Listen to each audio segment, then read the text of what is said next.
আমরা নারী, আমরা বহু রূপধারী। আসসালামু আলাইকুম বন্ধুরা, আমি নারী, তাই নারী সম্পর্কে আমি কিছু বলতে চাই।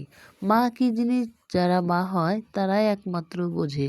সন্তান হওয়ার পরেই যেন নারীদের অর্ধেক দুঃখ কষ্ট ভুলে যায়। সন্তান হওয়ার পরে মায়েদের একটাই মনে হয় কিভাবে ভালোভাবে সন্তান মানুষ করা যায়।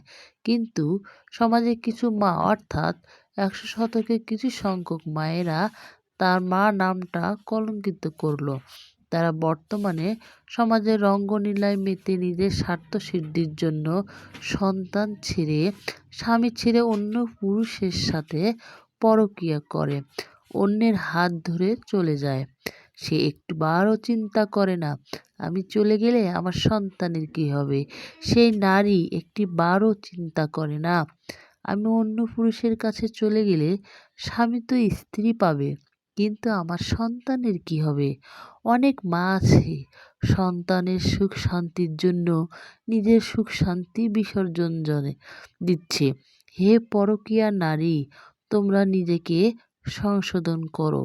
স্বামী ও সন্তানের অভিশাপ নিও না।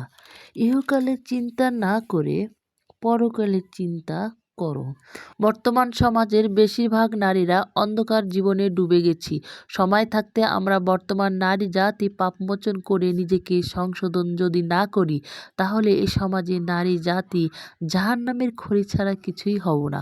কথায় আছে, দাঁত থাকতে দাঁতের মর্ম বোঝে না। আসুন, আমাদের কথা যদি ভালো লাগে অবশ্যই তো কমেন্টে জানাবেন।